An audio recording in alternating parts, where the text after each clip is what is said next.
जी अस्सलाम वालेकुम। आज मैं इंग्लैंड विच हाँ असां नाल बड़ी खूबसूरत दरियालनी शख्सियत है और सब नालों में अच्छी जी गल लगी है इन्होंने काउंटर पर इमरान खान की पिक्चर है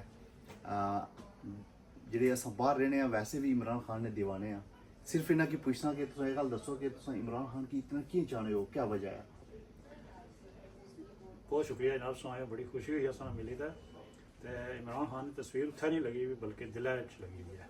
जेह्ड़े ओवरसीज स्पैशली उन्होंने दिलों में है उसकी कोई जज्बाती गल नहीं है बल्कि इसमें रीजनस और रीजनस हैं कि सिविल लिबर्टी ने अगर किसी बंदे गल की है और असा ने अवाम की अपने हकूक नहीं हकूक ने अगर शौर देने वाला बंदा है तो वह इमरान खान ही है।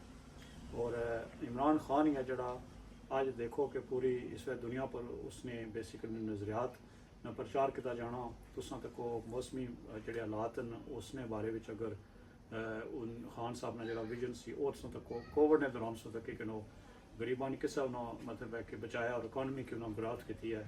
और उस तो अलावा इलाज मुआलजे ने जी सहूलत दी पाकिस्तान के अंदर जो कॉन्सैप्ट ही कौन सी बुनियादी तौर पर अनटिल खान ने अचने तक उस तो पहले लोगों को ये नहीं पता कि रियासत की जिम्मेदारियां रचना कि ये असां जी है एक साड़ा हक है।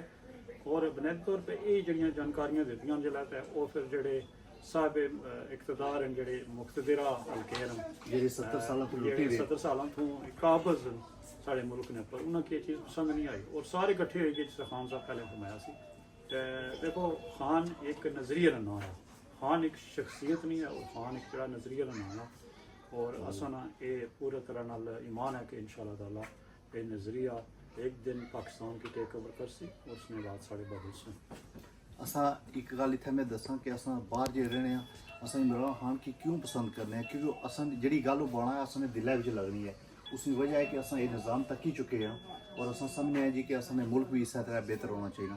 थैंक यू तुसां बहुत शुक्रिया टाइम दिता है।